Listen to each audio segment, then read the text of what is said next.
അപ്പോൾ മാംഗ്ലൂരിൽ നിന്ന് വരുന്നവർ മംഗലാപുരം പോയിട്ട് പുത്തൂർ ഭാഗത്തേക്ക്, പുത്തൂർ, ഉപ്പിനങ്കടി ഈ ഭാഗത്തേക്ക് പോകുന്നവർക്ക് ബ്രിഡ്ജ് ഓപ്പൺ ആയിട്ടുണ്ട്. നമ്മളെ ഫ്ലൈഓവർ ഓപ്പൺ ആയിട്ടുണ്ട്.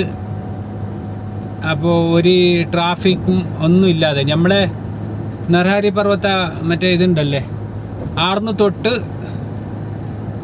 മാണിയോളം, മാണിന്ന് അപ്പുറമായിട്ടുണ്ട്. നമ്മൾ പുത്തൂർ പോകുന്നവർ മാണി ഇറങ്ങുക, കള്ളെടുക്ക പോകുന്നവർ ഉപ്പിനങ്കടി, നെല്ലിയാടി, ആസന റൂട്ടിൽ, സകലേശ്പുര ആസന റൂട്ടിൽ പോകുന്നവർക്ക് പോവാ. അപ്പോൾ ബ്രിഡ്ജ് ഓപ്പൺ ആയിന്, അത് അറിയിക്കാൻ വേണ്ടിയിട്ട്. നമ്മൾ കള്ളെടുക്ക എത്തിയതേ നമുക്കറിയാല. അല്ലെങ്കിൽ ഭയങ്കര കുറേ കൊല്ലത്തിന് ഇപ്പുറം ഭയങ്കര കഷ്ടം വന്നിട്ടാണ് നമ്മൾ കള്ളെടുക്ക പാസ്സായിക്കൊണ്ടായത് ഇവിടുന്ന്. അപ്പോൾ ഇപ്പോൾ കള്ളെടുക്ക എത്താനായി. ഞാൻ കാണിച്ചു തരാം കള്ളെടുക്ക എത്തുന്നത്.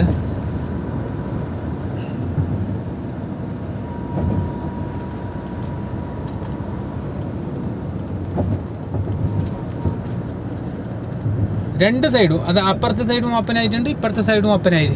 ഇപ്പോൾ കള്ളെടുക്ക പാസ്സായ എനിക്കേ അറിയുന്നില്ല, കള്ളെടുക്ക പാസ്സായാന്ന് ഞമ്മക്കേ അറിയുന്നില്ല. കള്ളെടുക്ക പാസ്സായി, ഓൾറെഡി പാസ്സായാന്ന് കാണുന്നു. കള്ളെടുക്ക പാസ്സായി, അറിഞ്ഞിട്ടേ ഇല്ലതാ കള്ളെടുക്ക ടൗണ് പാസ്സായത്. അങ്ങനത്തെ സംഭവമാണ് ഈ ബ്രിഡ്ജിൻ്റെ മീത്തല വന്നെങ്കിൽ. അറിഞ്ഞാ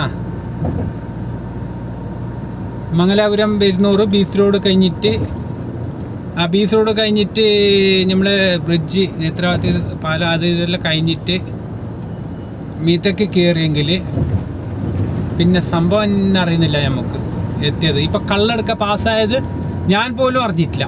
ഞാൻ നിങ്ങൾക്ക് കള്ളെടുക്ക പള്ളിൻ്റെ മിനാരം അത് കാണുന്ന, പിന്നെ ദേവസ്ഥാനം, കോളേജ് അതെല്ലാം കാണുന്നത്, അത് കാണിച്ചിട്ട് നിങ്ങൾക്ക് കള്ളെടുക്കാമെന്ന് അറിയിക്കാമെന്ന് വിചാരിച്ചത്. പക്ഷേ ആ സംഭവം എന്നെ അറിയുന്നില്ല, കള്ളെടുക്ക പാസ്സായത്. ഓക്കെ, എന്നാൽ ശരി. നമ്മൾ കള്ളെടുക്ക പാസ്സായിട്ട് ആ മാണി എത്താനായി. എത്തിയത് അറിഞ്ഞിട്ട് അത് സമുദ്ര നമ്മളെ പ്യൂർ വെജ് റെസ്റ്റോറൻറ്റ് ഉണ്ടല്ലേ, അവിടത്തേക്ക് എത്തി. അപ്പോൾ ഓക്കെ, ബായ്. പിന്നെ ഒരു വീഡിയോയുമായി വീണ്ടും കാണാം. ബായ്.